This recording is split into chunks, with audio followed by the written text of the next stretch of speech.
As you can see with the white rhinos, not only do they love food, but they love tactile reinforcement. So these guys love being pet, so they like behind the ears. They also love under the belly, the inside of their thigh, and they actually like their udder pet. If I need them to stand still, I usually, I need them to stand still, I usually pet their udder. I'm not gonna lie.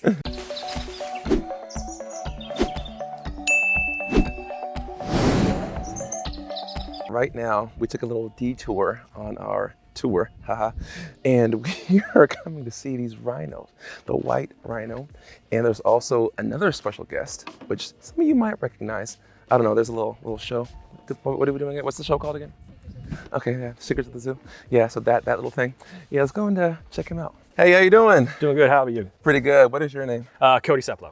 Cody. So what do you do here at the Wild? So I'm one of the animal management specialists that's in charge of the rhinos. How many white rhinos do you have? Do you focus on all the rhinos here? Yeah, so the two species we have, the greater one-horned rhino and the white rhino, we focus on those, yeah. Awesome. And how many individuals would you say you have here with those two combined species? 25.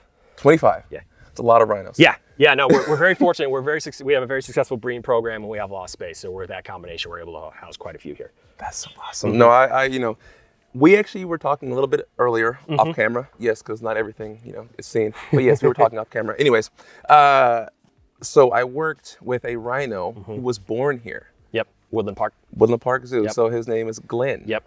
And his mom is here. Yeah, still. Glenn was actually the first rhino calf that was born when I started here. He was born like 2 or 3 months after I started full time. Oh, no way. And yeah, his mom, Sonia, she's still out here. She's in that field about 3 miles in that direction. She's got 3 of her kids that happened after Glenn with her right now, as well as some other rhinos. So she's still here doing her thing. And they're greater one-horn rhinos. Yeah, and this correct. is the white rhino. Yep, southern white rhinos. There was some vet stuff going on today. What are we doing today? Yeah, so just happened to time out with your visit here. We have one of our rhinos, Kate. She's one of the adult females we have in here. A couple of days ago, we found her with her right eye pretty irritated. It was pretty swollen. We were able to call her into this little corral here off the 130 acres she spends all her time in. And we're able to, I was able to look at it and bring the vets out to look at it, and we determined that she somehow, like some sort of physical contact happened with the eye, with the environment. Something happened. We couldn't really figure out what it was. There's nothing on her to indicate necessarily what it was. Okay. But the eye appeared healthy on the inside, just a lot of swollen tissue around it. Okay. And so we started doing, we gave her some oral treatments that day, as well as for the next couple of days, and then we've been giving her a topical antibiotic eye ointment twice a day. Okay. And so today we wanted to check on how it's doing. We were going to stain it to see if there's any scarring to the eye and see what the prognosis is. But that being said, it looks miles better than it did a few days ago. So I think we're going to see a lot of good things today. Okay. Well, I'm pretty excited to see that. Let's jump to that. All right, sounds good. Awesome. Cool. Let's do it. One rhino on deck, ready for you. All right, I'm going to try to put the stain in the eye. Yeah. All right, I'm petting her for you. Good girl. Good girl. Good job. That can sting a little bit, right? Yeah. Yeah. She's doing good, though. Cornea looks really good. Yeah. I don't see anything wrong with it. No, like, aside from the little bit of swelling on the upper lid. Yeah, I don't see any stain uptake from what I can tell in the Good. body, so that's good. Yeah. I still think she needs some eye ointment. Yeah. There's still some inflammation there. Yeah, but we'll have to wait on your new stuff to come in tomorrow. yeah, I've got something I can put in right now. Yeah, go ahead and do that. Yeah, that'd be great. This makes me think about when I ended up getting a scratched cornea playing basketball. Not fun, is It sucked. Oh my God. I've been lucky. I haven't had anything wrong with my eyes. I'd rather not. No goo in there. Sweet. I'll leave this with you, and you Yeah. can use this twice a day till the other stuff. Perfect. That works for me. Looks a lot better. Yeah, I'm very happy with it. It's amazing how quickly these things heal. Yeah, eyes can, you never know. Either way. She's a good girl. Yeah, she is. She's great. Like the white rhinos are, again, like their primary motivation is tactile. So you saw me guys, I was rubbing back here under her belly. So They to me, love that. Oh yeah. The difference, like with as far as like behaviorally with the greater one-horn versus Yeah. So as you can see with the white rhinos, not only do they love food, but they love tactile reinforcement. So these guys love being pet. Like they're lying in this corral with the people, like meeting them. They actually have a couple spots they like. It's the areas they can't quite reach all the time. So they like behind the ears.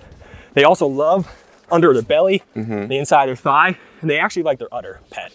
If I need them to stand still, I usually, I need them to stand still, I usually pet their udder. I'm not gonna lie. But with that tactile motivation, they are easier to work with in terms of training them for voluntary blood draws. And so that's something we worked with a lot with them in here. One of the reasons they're so easy to come in is we've done a lot of work with that with them here. we're able to utilize that not only to monitor their health, but we're able to participate in different research projects to learn if we're how we're taking care of them and if we can be improved upon.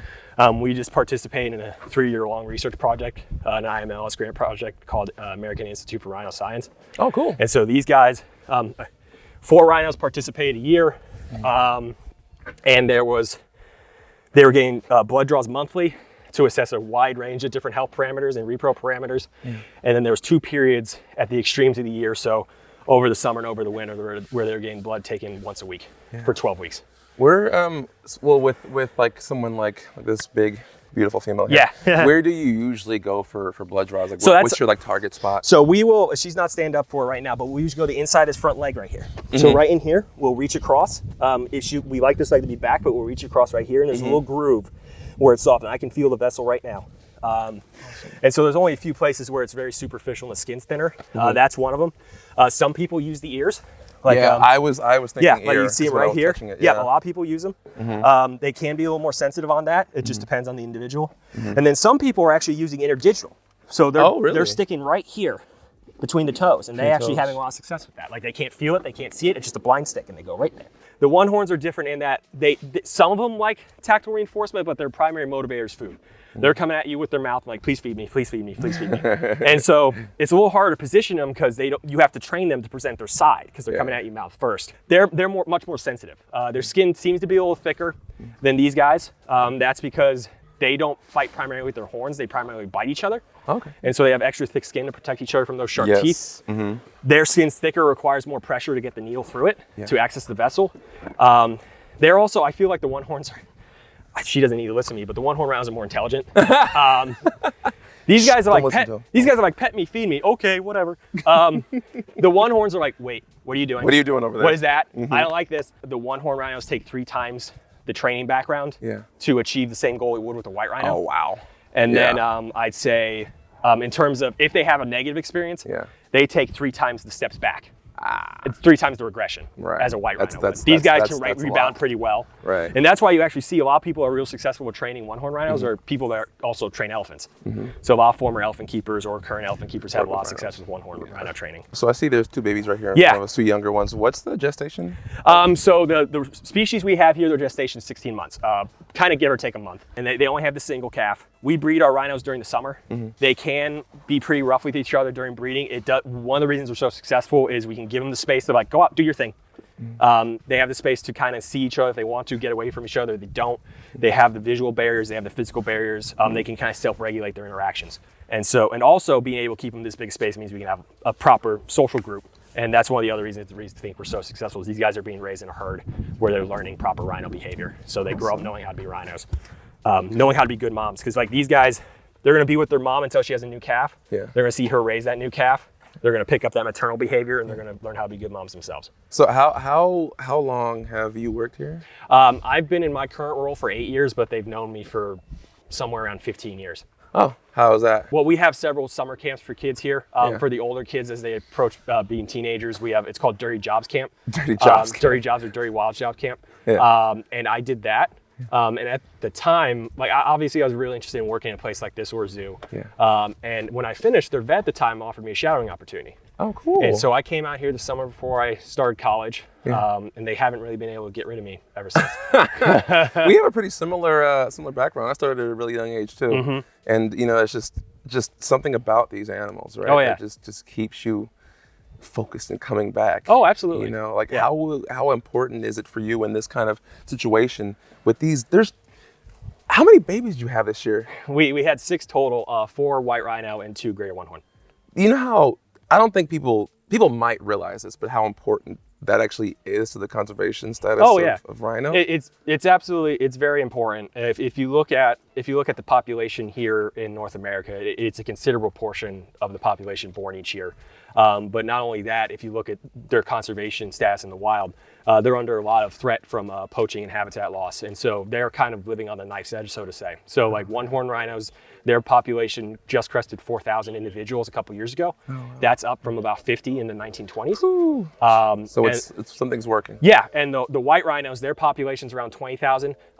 It ebbs and flows every year. That being said, the rhinos in Africa are under the most threat from poaching for their horn. Around 500 are killed a year for their horn. And so basically what's happening in the wild is more being killed than being born. Okay. And so it's really important to have the calves born here as an insurance, a backup. I feel like I could talk to you for hours yeah. About this because they're amazing. I love rhinos. Good. But I don't want the doctor to leave. So thank you so much for your time today. Yeah. And it was a absolutely meeting you. Nice meeting Actually, you. no, before I go, Yeah. I had a question for you. Absolutely. Why are you here? Why am I here? That's a good question. Again, it kind of ties to what we were just talking about. Like, I'm very proud of what we do here. Like, I think we have a very unique opportunity here to raise these animals in this setting. I think we're able to make a big impact on these species, not only here in care in North America, but compared to what's going on in the native environments. Again, like, I've been here for 8 years and I've had 26 rhino calves in those 8 years.